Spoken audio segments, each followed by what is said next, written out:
पिछले वीडियो में हमने क्वेश्चन 1 से लेके क्वेश्चन 3 तक सारे क्वेश्चंस डिटेल में सॉल्व करा था। अभी आज के वीडियो में क्वेश्चन 4 से लेके क्वेश्चन 7 तक जो भी रिमेनिंग क्वेश्चंस है वो सॉल्व करेंगे। तो स्टार्ट करते हैं क्वेश्चन नंबर 4 से।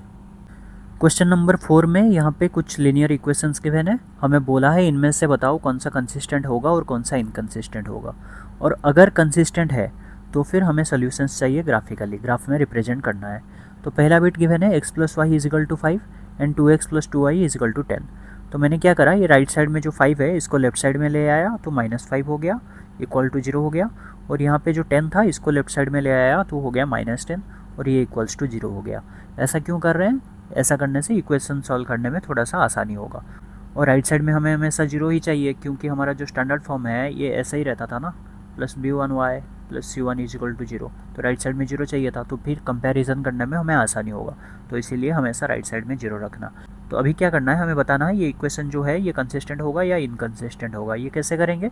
रेशियोज कंपेयर करके। ठीक है, रेशियोज कंपेयर करने के लिए हमें a1/a2, b1/b2, c1/c2 का वैल्यू चाहिए। तो मैं यहाँ पे डायरेक्टली लिख रहा हूँ a1/a2 = a1 कितना है यहाँ पे x का कोफिशिएंट यानी कि 1, और a2 कितना है, ये x का कोफिशिएंट यानी कि 2। तो a1/a2 हो जाएगा 1/2। अब मुझे बताओ b1/b2 कितना होगा। b1/b2 हो जाएगा, यहाँ पे b1 का वैल्यू कितना है, 1 है, और b2 का वैल्यू है 2, तो ये हो जाएगा 1/2। और c1/c2 कितना होगा, c1 का वैल्यू है यहाँ पे -5, c2 का वैल्यू है -10, तो ये हो जाएगा -5/-10, तो ये कट जाएगा, हो जाएगा 1/2। अब यहाँ से हम लोग नोटिस करेंगे कि a1/a2 = b1/b2 है, और मैंने हमेशा बोला है पहले इन दोनों को कंपेयर करो। अगर ये नॉट इक्वल्स टू आता है तो हमारा एक कंडीशन सेटिस्फाई हो जाएगा इंटरसेक्टिंग वाला, और अगर इक्वल आता है तब जाके c1/c2 से कंपेयर करो। ठीक है, तो पहले इन दोनों को कंपेयर करो, और अगर ये इक्वल आता है तब c1/c2 से कंपेयर करेंगे। अगर वो भी इक्वल आ गया तो हो जाएगा कोइंसिडेंट, और अगर नॉट इक्वल टू हो गया तो आ जाएगा पैरेलल। ठीक है, अभी देखो a1/a2 = b1/b2 हो गया। अब c1/c2 से कंपेयर करेंगे, इसका वैल्यू भी 1/2 है, यानी कि ये भी इक्वल्स टू c1/c2 हो जाएगा। और ये किस कंडीशन में आता है c1/c2?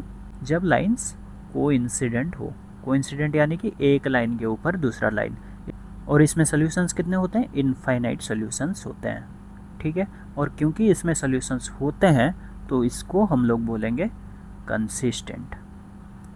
यही बोला था ना क्वेश्चन में क्या पूछा था, देखो एक बार, कि बताओ ये जो इक्वेशंस है इनमें से कौन सा कंसिस्टेंट होगा, कौन सा इनकंसिस्टेंट होगा। तो यहाँ पे ये जो इक्वेशन है ये कंसिस्टेंट होगा, और ये इनफाइनाइट सोल्यूशंस होगा इसमें, क्योंकि ये कंडीशन को सेटिस्फाई कर रहा है। क्यों इनफाइनाइट सोल्यूशंस होगा? क्योंकि जो लाइन्स हमारे बनेंगे वो कोइंसिडेंट बनेंगे। कोइंसिडेंट यानी कि एक लाइन के ऊपर दूसरा लाइन बनेगा, तो सोल्यूशन जो होगा दोनों में जो भी कॉमन पॉइंट्स है वो सोल्यूशन होता है। तो ऐसे कितने कॉमन पॉइंट्स होंगे? एक लाइन में कितने पॉइंट्स होते हैं? इनफाइनाइट पॉइंट्स होते हैं। तो यहाँ पे ये जो सारे पॉइंट्स हैं ये सारे सोल्यूशंस हो सकते हैं। ऐसे इनफाइनाइट पॉइंट्स हैं तो हमें टोटल इनफाइनाइट सोल्यूशंस मिलेगा। ठीक है, अभी इसका ग्राफ ड्रॉ करना है, क्योंकि यहाँ पे बोला है कि जो सोल्यूशन है उसको ग्राफिकली शो करो। तो मैं जब ग्राफ ड्रॉ करूँगा मुझे यहाँ पे 2 टेबल ड्रॉ करने की ज़रूरत नहीं है, क्योंकि मुझे पता है एक लाइन के ऊपर दूसरा लाइन ड्रॉ होगा। इसका मतलब इसका टेबल और इसका टेबल दोनों बराबर बनेगा। अगर बराबर नहीं भी बनता है तो उसके बाद जो भी पॉइंट यहाँ से लाएंगे और यहाँ से लाएंगे उनको ड्रॉ करेंगे तो वो सेम लाइन के पॉइंट्स ही होंगे। तो इसीलिए मैं बस ये एक ही इक्वेशन का टेबल ड्रॉ करूँगा और वहाँ से ग्राफ बना लूँगा। तो जब टेबल ड्रॉ करूँगा यहाँ पे देखो x का वैल्यू मैंने लिया 2 लेने से y का वैल्यू बन जाता है 3। 2 + 3 5 -5 0। अभी x का वैल्यू मैंने ले लिया 3, तो y का वैल्यू आ जाता है 2। 3 + 2 - 5 = 0। तो ये पॉइंट्स मिल गया। अभी यहाँ से भी आप पॉइंट्स पुट करोगे तो भी सेम पॉइंट्स आएंगे। अगर सेम पॉइंट्स नहीं भी आएंगे, जो भी पॉइंट्स आएंगे वो इसी लाइन के ही पार्ट होंगे। तो ये पहले इक्वेशन से ये वाला लाइन बन गया, और दूसरे इक्वेशन से ये देखो उसी के ऊपर दूसरा लाइन बन गया। अभी पूछा है सोल्यूशंस बताना है। सोल्यूशंस कौन सा होगा? ये सारे पॉइंट्स होंगे। तो कितने सोल्यूशंस होंगे? ऐसे इनफाइनाइट सोल्यूशंस होंगे। तो सोल्यूशन में क्या लिखना है कि every point on the line, ये वाला लाइन, x + y - 5 = 0। तो ये सारे होंगे टोटल इनफाइनाइट सोल्यूशंस होंगे। ठीक है, सिमिलरली अभी नेक्स्ट क्वेश्चन सॉल्व करना है। नेक्स्ट क्वेश्चन में देखो क्या गिवन है, x - y = 8। तो 8 को मैंने लेफ्ट साइड में लाया तो ये बन गया, और यहाँ पे 3x - 3y = 16, इसको लेफ्ट साइड में लाया तो ये बन गया। अभी a1/a2 = यहाँ पे 1/3, ये बन गया। b1/b2 आएगा -1/-3 आ गया। अभी C1/C2 यहाँ पे है -8 डिवाइडेड बाय -16 जो कि आ जाएगा 1/2। तो पहले मैं ये दोनों को कंपेयर करता हूँ। तो A1/A2 1/3, B1/B2 1/3, तो ये दोनों हो गए बराबर। तो क्योंकि ये दोनों बराबर हो गए, अभी मैं C1/C2 के साथ कंपेयर करूँगा। C1/C2 कितना है? 1/2 है। ये दोनों कितने हैं? 1/3 है। तो ये नॉट इक्वल्स टू C1/C2 है। और ये किस कंडीशन में आता है? जब ये दोनों पैरेलल हो। और यहाँ पे हमें बोला है कि पैरेलल नहीं पूछा है, बोला है कि बोलो कंसिस्टेंट है या इनकंसिस्टेंट, इंटरसेक्टिंग, कोइंसिडेंट, पैरेलल, ये सब नहीं पूछा है। बोला तुम बस इतना बता दो कि कंसिस्टेंट है या इनकंसिस्टेंट है। तो जब पैरेलल होता है उस टाइम पे इनकंसिस्टेंट होता है। तो ये इक्वेशन जो होगा ये हो जाएगा इनकंसिस्टेंट। इनकंसिस्टेंट मतलब क्या होता है कि इसका कुछ सोल्यूशन एग्जिस्ट नहीं करेगा। तो इसका सोल्यूशन एग्जिस्ट नहीं करेगा तो क्या फाइंड करेंगे? कुछ फाइंड करने की ज़रूरत ही नहीं है। तो बस इतना लिखना है कि ये जो इक्वेशन है ये इनकंसिस्टेंट होगा। तो अभी नेक्स्ट क्वेश्चन में ये गिवन है, यहाँ पे भी A1/A2, B1/B2, C1/C2 फाइंड करना है। यहाँ पे देखो डायरेक्टली A1/A2 और B1/B2 को कंपेयर करा तो ये दोनों नॉट इक्वल्स टू है। और ये नॉट इक्वल्स टू किस कंडीशन में होता है? जब दोनों इंटरसेक्टिंग हो। इंटरसेक्टिंग हो इसका मतलब इनका यूनिक सोल्यूशन आएगा, इनका सोल्यूशन आएगा, तो ये हो जाएगा कंसिस्टेंट। जब सोल्यूशन आता है, यूनिक सोल्यूशन हो, इन्फाइनाइट सोल्यूशंस हो, सोल्यूशन आएगा, इसका मतलब कंसिस्टेंट। तो ये बन गया कंसिस्टेंट। अभी क्या पूछा है कि अगर कंसिस्टेंट है तो बताओ इसका सोल्यूशन क्या होगा। तो यहाँ पे यूनिक सोल्यूशन आएगा, ये हमें पता चल गया। तो फिर हम क्या करेंगे, ये जो पहला वाला है इसमें लिखेंगे y का वैल्यू लिखेंगे कि 6 - 2x। वहाँ से फिर टेबल ड्रॉ करेंगे। टेबल में क्या करते हैं, x और y का वैल्यू लेते हैं। यहाँ पे कुछ वैल्यू के लिए कुछ वैल्यू आएगा, यहाँ पे वैल्यू के लिए यहाँ पे वैल्यू आएगा। तो फिर ये जो पॉइंट्स है इनको लेके ग्राफ में प्लॉट करेंगे तो एक स्ट्रेट लाइन मिलेगा। तो अभी वैसे ही दूसरे इक्वेशन को भी लेके ग्राफ में प्लॉट करेंगे, दूसरा स्ट्रेट लाइन मिलेगा। अब जो पॉइंट पे इंटरसेक्ट करेंगे वो हो जाएगा हमारा सोल्यूशन। तो ऐसे ही इसको सॉल्व करने से ये हमें ग्राफ मिलता है, पहले इक्वेशन का ग्राफ, दूसरे इक्वेशन का ग्राफ, और जो सोल्यूशन मिलेगा ये मिल गया 2 2। तो ये 2 2 है, यानी कि x का वैल्यू 2 एंड y का वैल्यू 2, ये मिल गया हमें सोल्यूशन। यही तो पूछा था। अभी लास्ट क्वेश्चन में इक्वेशन लिख दिया, A1/A2, B1/B2, C1/C2 फाइंड कर लिया। अब कंपेयर करेंगे। कंपेयर करने से दिख रहा है कि A1/A2 is equal to B1/B2 is not equal to C1/C2। ये किस कंडीशन में होता है? ये जब इनकंसिस्टेंट होता है। इनकंसिस्टेंट यानी कि नो सोल्यूशन। तो यहाँ पे लिख दिया इनकंसिस्टेंट। तो अभी नेक्स्ट क्वेश्चन में गिवन है कि half the perimeter of a rectangular garden whose length is 4 metre more than its width is 36 metre. So find the dimension of the garden. तो पहले जैसे कि मैंने बोला है, एक बार क्वेश्चन को पूरा पढ़ना है, उसके बाद हम लोगों को एक आइडिया लगाना है कि क्या चीज़ है और क्या पूछा है। उसके बाद दोबारा से क्वेश्चन पढ़ना है और डेटा लिखना है। तो यहाँ पे कुछ रेक्टेंगुलर गार्डन है जहाँ पे कुछ डेटा गिवन है और बोला है कि find the dimension of the garden, यानी कि ये जो रेक्टेंगुलर गार्डन है इसका डायमेंशन फाइंड करना है। डायमेंशन यानी कि लेंथ एंड विड्थ। तो हमने क्या करा, लेंथ को मान लिया x और विड्थ जो है उसको मान लिया y। अभी लिखेंगे क्या डेटा गिवन है। डेटा गिवन है कि half the perimeter of a rectangular garden, ये बीच वाला लाइन कॉमा के अंदर है ना, इसको गोली मारो पहले। Half the perimeter of the rectangular garden. एक रेक्टेंगल का पेरीमीटर क्या होता है? रेक्टेंगल का पेरीमीटर होता है 2 into length plus width. Length यहाँ पे क्या है? x एंड विड्थ क्या है? y। तो हो जाएगा 2 इंटू एक्स प्लस वाई, ये हो गया पेरीमीटर। क्वेश्चन क्या गिवन है? हाफ द पेरीमीटर, यानी कि इसका हाफ जो है ये हो जाएगा, कितना हो जाएगा? बीच वाला ये गोली मारो इसको। Half the perimeter of a rectangular garden is 36 metre. ये 36 मीटर गिवन है, तो ये 36, दैट इम्प्लाइज यहाँ पे 2 2 काट दो, तो x प्लस वाई जो है ये गिवन है 36। इसको लिख दो इक्वेशन 1। अब दोबारा से पढ़ो, ये जो बीच वाला हमने स्किप करा था ना, अब इसको पढ़ो। यहाँ पे लिखा है whose length is 4 metre more than its width. Length क्या है? x, विड्थ क्या है? y। तो गिवन है x is equal to y plus 4। तो यहाँ पे गिवन है x is equal to y plus 4। तो ये मिल गया हमें इक्वेशन 2। ठीक है, अभी ये 2 इक्वेशन मिल गया। वेरिएबल्स कितने हैं? 2 वेरिएबल हैं, x एंड y। अब इनको सॉल्व करना आता है। कैसे सॉल्व करेंगे? ग्राफिकल मेथड से। ग्राफिकल मेथड से कैसे सॉल्व करते हैं? ये जो पहला इक्वेशन है इसके लिए हम लोग एक टेबल बनाते हैं जहाँ पे x और y का वैल्यू, x का कुछ वैल्यू के लिए y का करस्पॉन्डिंग वैल्यू, फिर और कुछ वैल्यू के लिए y का वैल्यू। ऐसे करने से x और y ये जो है क्या है? ये एक पॉइंट है, ये एक पॉइंट है। ये हमें ग्राफ में प्लॉट करना है, प्लॉट करके ज्वाइन करना है। करने से क्या होता है? 2 पॉइंट को ज्वाइन करने से हमें मिलता है एक स्ट्रेट लाइन। तो यहाँ पे एक स्ट्रेट लाइन मिल जाएगा। अभी वैसे ही ये जो दूसरा इक्वेशन है इसके लिए भी हम लोग एक टेबल बनाएंगे, वहाँ पे एक्स वाई का, एक्स का कुछ वैल्यू लेंगे, करेस्पॉन्डिंग वाई का वैल्यू लेंगे, और हमें मिल जाएगा 2 पॉइंट्स, इसका एक पॉइंट, इसका एक पॉइंट। इनको भी ग्राफ में प्लॉट करना है, प्लॉट करने से ये भी एक स्ट्रेट लाइन बनेगा। तो ये पहला इक्वेशन जो है ये भी एक स्ट्रेट लाइन का इक्वेशन है जो कि हमने ड्रॉ कर लिया। ये जो दूसरा इक्वेशन है ये भी एक स्ट्रेट लाइन का इक्वेशन है जो कि हमने ड्रॉ कर लिया ग्राफ में। उसके बाद ये दोनों जहाँ पे इंटरसेक्ट करेंगे वो हो जाएगा इस इक्वेशन दोनों का सोल्यूशन, यानी कि हमें एक्स और वाई का वैल्यू मिल जाएगा। वही तो हमें फाइंड करना था, लेंथ और विड्थ। ठीक है, तो सेम चीज़ मैंने यहाँ पे करा है कि यहाँ पे जैसे इक्वेशन लिख दिया, उसके बाद एक्स और वाई का वैल्यू बनाया एक टेबल में। यहाँ पे देखो वाई का वैल्यू जब 0 आएगा, एक्स का वैल्यू आ जाएगा 4 + 0 यानी कि 4। तो 4 0 मेरे को एक पॉइंट मिल गया। तो अभी जैसे ही वाई का वैल्यू 1 आएगा, एक्स का वैल्यू हो जाएगा 4 + 1 यानी कि 5। तो 5 1 भी एक पॉइंट मिल गया मेरे को। अभी ये 4 0 और 5 1 इन दोनों को मैं यहाँ पे प्लॉट करूँगा, प्लॉट करके लाइन ड्रॉ करूँगा, तो लाइन कुछ ऐसा दिखेगा।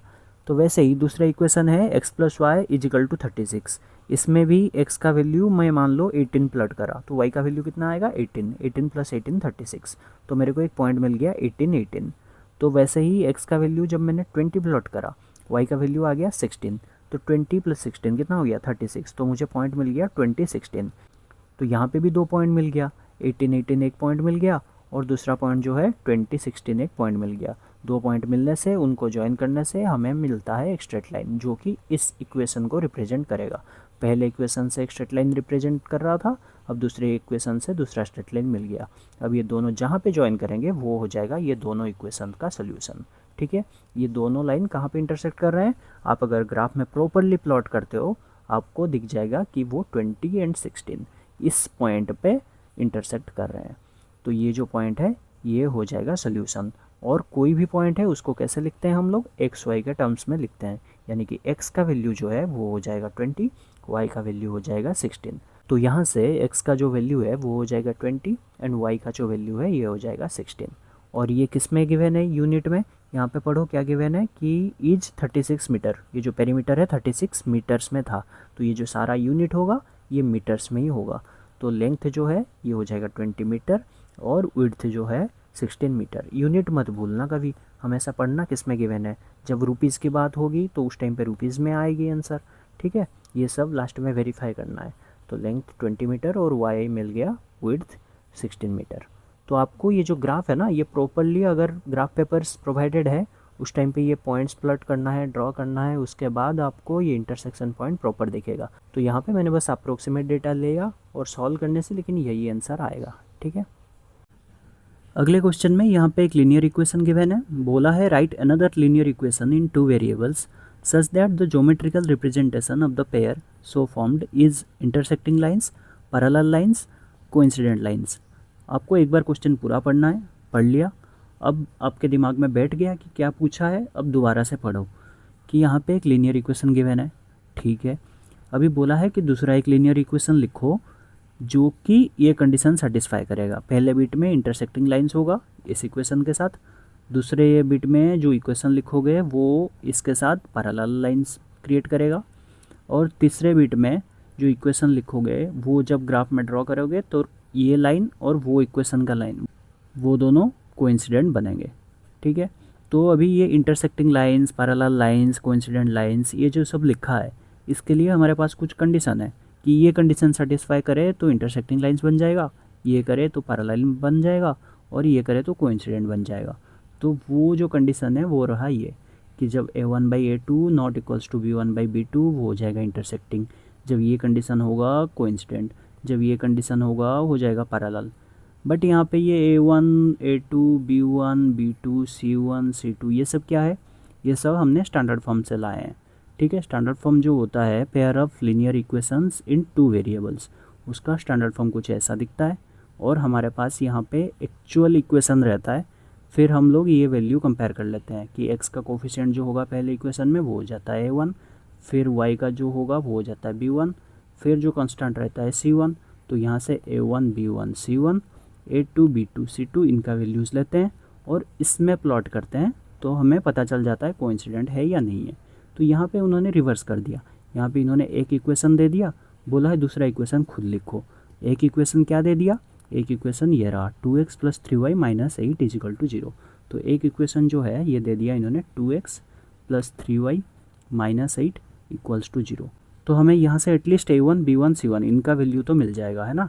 तो मैंने यहाँ पे लिख लेता हूँ कि a1 का वैल्यू जो है ये हो जाएगा 2, b1 का वैल्यू जो है 3, c1 का वैल्यू जो है -8। इसमें कंफ्यूज मत हो ना, a1 का वैल्यू 2, b1 का वैल्यू +3, c1 का वैल्यू -8, ये हमें मिल गया। अब ये जो दूसरा इक्वेशन है ये हमें फाइंड करना है, यानी कि a2 b2 c2 इनका वैल्यू हमें फाइंड करना है। तो ये तो कुछ भी हो सकता है a2 b2 c2, तो मैं इनमें से कोई एक वैल्यू लूँगा फिर उसको ही यूज करूँगा। तो अभी देखो ये जो a1 बाई a2 है ये हर जगह कॉमन है, ये जो तीनों कंडीशन है तीनों कंडीशन में a1 बाई a2 तो मुझे फाइंड करना ही है। तो मैं काम करूँगा a2 का वैल्यू लूँगा और उसके करस्पॉन्डिंग b2 और c2 का वैल्यू फाइंड करूँगा, ठीक है। तो पहला बिट गिवन है इंटरसेक्टिंग लाइंस, इसके लिए मैंने a2 ले लिया, लेट a2 इजिकल टू 4, ठीक है। मैं ऐसा वैल्यू ले रहा हूँ जो कि 2 के मल्टीपल्स हो, क्योंकि हमें a1 बाई a2 फाइंड करना है। तो 2 और 4 हो जाए तो अच्छा है, 2 और 4 कट जाएगा, है ना। तो a2 मैंने 4 ले लिया। तो अभी हमारा कंडीशन क्या कहता है कि इंटरसेक्टिंग लाइंस होनी चाहिए, इंटरसेक्टिंग होगा यानी कि a1 by a2 is not equal to b1 by b2 होना चाहिए। तो a1 by a2 is not equal to b1 by b2। अभी क्या करूँगा, वैल्यू पुट कर दूंगा। a1 का वैल्यू कितना है 2 है, a2 का वैल्यू कितना है 4 है, तो ये हो जाएगा 2/4 is not equal to b1 का वैल्यू कितना है 3, b1 का वैल्यू 3, b2 का वैल्यू कितना है, b2 का वैल्यू तो फाइंड करना है, b2 यहाँ पे लिख दिया मैंने। तो अभी ये जो है ये हो जाएगा, ये कट गया 2। अब ये b2 क्रॉस मल्टीप्लाई कर दोगे तो हो जाएगा b2 is not equal to 6। तो b2 का वैल्यू 6 नहीं हो सकता, बाकी कुछ भी हो सकता है। तो मेरा जो फाइनल इक्वेशन है ये हो जाएगा, क्या हो जाएगा, a2x plus b2y plus c2 is equal to 0। a2 का वैल्यू क्या था 4 था, तो यहाँ पे लिख सकता हूँ मैं 4x प्लस b2y, b2 का वैल्यू क्या मिल गया यहाँ से नॉट इक्वल्स टू 6। तो 6 को छोड़ के बाकी आप कुछ भी b2 का वैल्यू लिखो वो चलेगा। तो b2 का वैल्यू मैंने मान लो यहाँ पे लिख दिया 9, तो ये हो गया 9y प्लस c2 का वैल्यू क्या है, c2 के लिए कुछ कंडीशन गिवन नहीं है, तो c2 का वैल्यू आप कुछ भी लिख सकते हो। तो c2 को मैंने यहाँ पे लिख दिया 13 इजिकल टू 0। तो हमें ये जो इक्वेशन मिल गया, ये इक्वेशन और जो गिवन इक्वेशन था ये दोनों इंटरसेक्टिंग लाइंस बनाएंगे। तो ये अच्छे से समझ में आ गया। यहाँ पे देखो मैंने लिया था कि लेट a2 इजिकल टू 4, तो फिर वहाँ से मेरे को ये कंडीशन मिला। अगर a2 में 6 लिया होता तो यहाँ पे कुछ और कंडीशन मिलता और ये इक्वेशन जो है ये कुछ डिफरेंट लिख सकता था, है ना। तो फिर आप ये जो a2 का वैल्यू है ये कुछ भी मान सकते हो। तो यहाँ पे मैंने माना था a2 इजिकल टू 4, तो यहाँ पे हम लोग दूसरा वैल्यू मानेंगे a2 का, ठीक है। सेम वैल्यू रिपीट नहीं करेंगे। यहाँ पे मैं मान लूँगा कि लेट a2 इजिकल टू 6। तो अभी पूछा क्या है कि पैरेलल लाइंस का कंडीशन क्या है कि a1 by a2 is equal to b1 by b2 is not equal to c1 by c2। तो मेरे को ये फॉर्मूला मैं यहाँ पे दोबारा से लिख लेता हूँ कि a1 by a2 is equal to b1 by b2 is not equal to c1 by c2। अभी क्या करूँगा, वैल्यू पुट कर दूंगा जो भी वैल्यू मेरे पास है। a1 का वैल्यू क्या है 2, a2 का वैल्यू है क्या है 6, तो मैं यहाँ पे लिख लेता हूँ 2/6 इजिकल टू b1 का वैल्यू है 3, b2 का वैल्यू फाइंड करना है।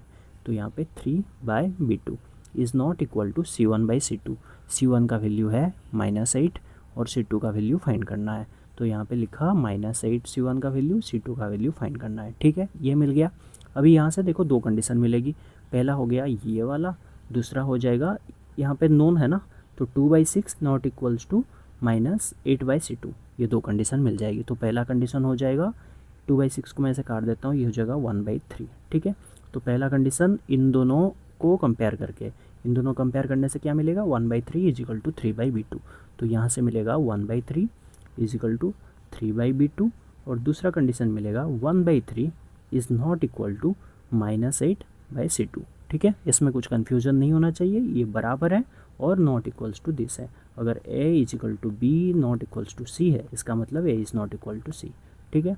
अभी यहाँ से क्रॉस मल्टीप्लिकेशन कर दो, क्रॉस मल्टीप्लिकेशन करने से मिल जाएगा b2 का वैल्यू जो है ये मिल जाएगा 9 और यहाँ से c2 का वैल्यू जो है ये मिल जाएगा नॉट इक्वल्स टू -24, ठीक है। तो अभी मेरे को b2 का वैल्यू मिल गया, c2 क्या नहीं होना है वो मिल गया। तो अभी मैं इक्वेशन लिख सकता हूँ। इक्वेशन कैसे लिखते हैं, a2x plus b2y plus c2 equals to 0। तो यहाँ से मैं इक्वेशन लिख दूंगा कि जो फाइनल इक्वेशन बनेगा वो हो जाएगा a2x, a2 का वैल्यू क्या मिला मेरे को A2 का वैल्यू लिया था मैंने 6, तो ये हो गया 6x प्लस B2y, B2 का वैल्यू क्या मिला 9, तो यहाँ से हो गया 9y प्लस C2, C2 का वैल्यू क्या मिल गया, C2 का वैल्यू बोला है नॉट इक्वल्स टू 24, C2 का वैल्यू क्या मिला है, C2 का वैल्यू बोला है नॉट इक्वल्स टू -24, तो -24 छोड़ के कुछ भी वैल्यू लिख दो, तो मैं यहाँ पे लिख लेता हूँ 2, ठीक है, तो यहाँ पे लिख दिया मैंने +2 इज़ इक्वल टू 0, तो ये मिल गया मेरे को इक्वेशन। ऐसे कितने इक्वेशंस फाइंड कर सकते हैं, ऐसे हज़ारों इक्वेशंस फाइंड कर सकते हैं, क्योंकि यहाँ पे C2 का वैल्यू जो है यहाँ पे बस गिवन है कि -24 नहीं होना चाहिए, उसके अलावा बाकी कुछ भी लिख दो। बाकी कुछ भी मतलब कितने नंबर्स लिख सकते हैं, कोई भी रियल नंबर्स लिख सकते हैं खाली -24 को छोड़ के, ठीक है। ऐसे इनफाइनाइट नंबर्स लिख सकते हैं, तो खाली यहाँ पे मैं कुछ भी लिख सकता था, 4 लिख सकता था, -6 लिख सकता था, 2.87 लिख सकता था, कुछ भी लिख सकता था। तो हमें बस कोई भी उनमें से जो इनफाइनाइट इक्वेशंस हो सकते हैं उनमें से किसी एक का वैल्यू बस चाहिए कि वो इस कंडीशन को सेटिस्फाई करे। और एक चीज़, यहाँ पे A2 का वैल्यू मैंने 6 लिया तो मेरे को B2 का वैल्यू ये मिला, C2 नॉट इक्वल्स टू ये मिला। अभी अगर A2 का वैल्यू मैं 10 लिया होता तो यहाँ पे वैसे ही B2 का वैल्यू कुछ मिल जाता और C2 का वैल्यू नॉट इक्वल्स टू और कुछ नंबर मिल जाता है ना। तो फिर ये क्या है, A2 के ऊपर डिपेंड कर रहा है कि B2 का वैल्यू क्या होगा और C2 का वैल्यू क्या होगा। तो ये इक्वेशन भी ऐसा ज़रूरी नहीं है यहाँ पे 6x ही हो, यहाँ पे 10x होगा। सब बच्चों का ये अलग अलग आंसर आएगा। तो सिमिलरली आपको ये थर्ड बिट भी करना है। यहाँ पे बोला है कोइंसिडेंट लाइंस। मैं पहले क्या करूँगा, लेट A2 का वैल्यू डिसाइड करूँगा। Let A2 is equal to, यहाँ पे कुछ नंबर मान लेता हूँ मैं, 8 मान लेता हूँ, ठीक है। A2 का वैल्यू 8 मान लिया। अभी क्या बोला है, कोइंसिडेंट लाइंस। कोइंसिडेंट लाइंस के लिए कंडीशन क्या होता है, A1/A2 is equal to B1/B2 is equal to C1/C2। तो मैंने यहाँ पे ये जो कंडीशन है इसको उठा के यहाँ पे लिख दूंगा मैं कि क्या है, A1/A2 का value is equal to B1/B2 का वैल्यू के बराबर होना चाहिए, इज इक्वल टू C1/C2 होना चाहिए। अब क्या करूँगा, वैल्यू पुट कर दूंगा, जो भी वैल्यू मेरे पास है। वैल्यू कौन सा है, A1 है, A2 है, B1 है, B2 फाइंड करना है, C1 है, C2 फाइंड करना है। तो ये जो वैल्यूज़ हैं इनको पुट करने से ये आ जाएगा 2/8 is equal to 3/B2 is equal to C1 का वैल्यू है -8/C2। C2 का वैल्यू भी फाइंड करना है। तो यहाँ से 2/8 काट दो, क्या आ जाएगा 4, 1/4, ठीक है। अभी इनका दो कंडीशन मिल जाएगा मेरे को यहाँ से कि ये कंडीशन मिल जाएगा, ये कंडीशन मिल जाएगा। अब दोनों कंडीशंस मैं यहाँ पे लिख दूंगा कि that implies 1/4 is equal to 3/B2 और एक कंडीशन क्या है, 1/4 इज इक्वल टू -8/C2, ठीक है। यहाँ से B2 का वैल्यू मिल जाएगा क्रॉस मल्टीप्लिकेशन करने से 12 और C2 का वैल्यू क्रॉस मल्टीप्लिकेशन करने से -32। तो मेरे को इक्वेशन जो है ये मिल जाएगा A2x plus B2y plus C2। A2 का वैल्यू क्या था, 8 था, तो यहाँ से मिल जाएगा 8x प्लस B2y। B2 का वैल्यू क्या है, 12 है, तो प्लस 12y, तो ये है -32 इक्वल्स टू 0। तो यहाँ से ये इक्वेशन मिल गया। तो ये इक्वेशन और जो गिवन इक्वेशन है, ये इक्वेशन, ये जो दोनों इक्वेशन है, ये दोनों अगर आप ड्रॉ करोगे तो दिखेगा कि ये कोइंसिडेंट लाइंस हैं, यानी कि एक के ऊपर दूसरा है। और एक चीज़ याद रखना, कोइंसिडेंट लाइंस जो होता है उसमें देखना कोई भी एक लाइन उठा लो, उसमें कोई एक नंबर मल्टीप्लाई कर लो, फिर जो इक्वेशन आएगा ना वो सारा कोइंसिडेंट लाइन होगा, ठीक है। ये जो इक्वेशन है यहाँ पे देखो 2x है, यहाँ पे कितना है 8x है, यानी कि 4 मल्टीप्लाई कर देने से अगर ये पूरा इक्वेशन बन जा रहा है तो ये दोनों कोइंसिडेंट होगा, यानी कि दोनों बराबर हैं। क्योंकि यहाँ पे देखो जैसे 4 इंटू, इसको लिख सकता हूँ मैं 2x plus 3y minus 8 equals to 0। तो ये 4 जो है ये कांस्टेंट है, इसको डिवाइड कर देंगे तो कट जाएगा, बच जाएगा 2x plus 3y minus 8 equals to 0। यहाँ पे भी सेम इक्वेशन गिवन है। अगर दोनों इक्वेशन सेम गिवन है इसका मतलब वेरिएबल्स 2 हो जाएंगे और इक्वेशन हो जाएगा 1। तो वेरिएबल अगर 2 हो गया और इक्वेशंस 1 हो गए, इसका मतलब सोल्यूशन जो है हो जाएगा इनफाइनाइट सोल्यूशंस, क्योंकि एक ही लाइन बनेगा। तो क्वेश्चन नंबर 7 में गिवन है कि draw the graphs of the equations x minus y plus 1 is equal to 0 and 3x plus 2y minus 12 is equal to 0। तो यहाँ पे ये दो इक्वेशंस गिवन है, बोला है कि इनका ग्राफ्स ड्रॉ करो। ग्राफ्स कैसे ड्रॉ करेंगे, पहले यहाँ से y का वैल्यू लिख देंगे x के टर्म्स में, उसके बाद एक टेबल ड्रॉ कर लेंगे। तो वहाँ पे x और y का कुछ वैल्यू लिख देंगे। यहाँ पे x का वैल्यू मान लो 0 लेंगे तो y का वैल्यू आ जाएगा 1, और फिर x का दूसरा कुछ वैल्यू लेंगे, y का कुछ वैल्यू आ जाएगा। तो हमें यहाँ से 2 पॉइंट मिल गया। अब ये जो 2 पॉइंट्स हैं इनको करना है ग्राफ में प्लॉट। करके ज्वाइन कर देना है। करने से एक स्ट्रेट लाइन मिल जाएगा। तो जो स्ट्रेट लाइन मिलेगा वो इसका हो जाएगा ग्राफ। ठीक है, वैसे ही इसका भी ग्राफ बनाना है। तो ये जो इक्वेशन है इसका ग्राफ कैसे बनाएंगे, वैसे ही टेबल बना देंगे, एक्स और वाई का कुछ वैल्यू ले लेंगे, उसके बाद जो दो पॉइंट मिल गए वो दोनों पॉइंट को ज्वाइन कर देना है। करने से इसका भी ग्राफ एक स्ट्रेट लाइन मिल जाएगा।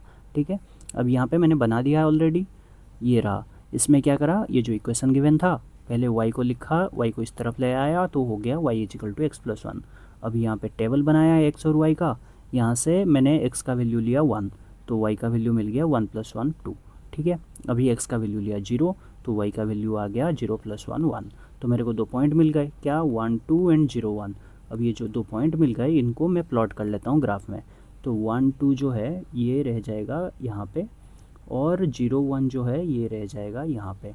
अब क्या करूँगा, इन दोनों को ज्वाइन कर दूँगा। तो अभी इन दोनों को ज्वाइन करा तो ये बन गया ऐसे। अभी दूसरा इक्वेशन जो है 3x + 2y - 12 इजिकल टू 0, यहाँ पे y का वैल्यू लिख दिया दिस। अभी क्या करा, ये देखो बाई 2 है ना, तो ऊपर वाला इवन हो तो बेटर है। तो मेरे को पॉइंट्स में नहीं चाहिए वैल्यूज, तो मैंने x को एक इवन वैल्यू ले लिया, 4 ले लिया। 4 लिया तो फिर मेरे को y का वैल्यू मिल गया, यहाँ से 4 डालने पे आ जाएगा 12 - 12/2, ये आ जाएगा 0। तो पॉइंट मिल गया एक 4 0। और दूसरा पॉइंट आ जाएगा x का वैल्यू जब मैंने 2 लिया तो आ गया 12 - 6/2, ये आ गया 3। तो मेरे को दो पॉइंट मिल गया, क्या 4 0 एंड 2 3। तो ये दोनों को भी प्लॉट कर दूंगा। 4 0 प्लॉट करोगे तो आएगा 1 2 3 4, और है 2 3 2 3। तो ये पॉइंट जो है ये यहाँ पे आएगा। ठीक है, अभी क्या करूँगा, इन दोनों को ज्वाइन कर दूँगा। तो ये लाइन बन गई। तो हमारा पहला पार्ट जो है draw the graphs of the equation this, ये तो डन है। अभी बोला है determine the coordinates of the vertices of the triangle formed by these lines and the x axis. तो ये तो दो लाइन बन गए, और एक्स एक्सिस यानी कि ये बोला है ये तीनों मिलके एक ट्राइंगल बनाएंगे और इनका वर्टिसेस फाइंड करो। वर्टिसेस यानी कि ये पॉइंट ये पॉइंट ये पॉइंट, ये पॉइंट्स फाइंड करना है। अब ग्राफ से क्लियर दिख रहा है, ये जो पॉइंट है ये पॉइंट हो जाएगा 2 3 2 3। ठीक है, अभी मुझे ये पॉइंट फाइंड करना है। ये पॉइंट भी ग्राफ से दिख रहा है, ग्राफ से ये पॉइंट दिख रहा है 4 0, और ये जो पॉइंट है ये दिख रहा है -1 0। तो मेरे को 3 पॉइंट्स मिल गए। क्या बोला था, determine the coordinates of the vertices. Coordinates मिल गए वर्टिसेस का, ये जो ट्राइंगल फॉर्म हुआ इसके कोऑर्डिनेट्स मिल गए from by this lines and x axis. तो ये दो लाइन गिवन था, दो लाइन ड्रॉ कर दिया, बोला दो लाइन और एक्स एक्सिस मिलके एक ट्राइंगल बनाएंगे, और ये ट्राइंगल का ये वर्टिसेस फाइंड करो। तो हमें मिल गया सारा कुछ। अभी लास्ट में बोला है and set the triangular region. तो ट्राइंगुलर रीजन ये रहा, इसको सेट करना है। तो इसको हमने ऐसे कर दिया। तो ये वाला जो ग्राफ है ये तो मैंने काफ़ी एक्यूरेटली ड्रॉ करा है, बट आपके पास ग्राफ पेपर रहता है तो फिर वो ये और क्लियर दिख जाएगा आपको कि ये जो पॉइंट्स हैं ये कैसे है, यही वैल्यूज़ आ रहे हैं या नहीं आ रहे हैं।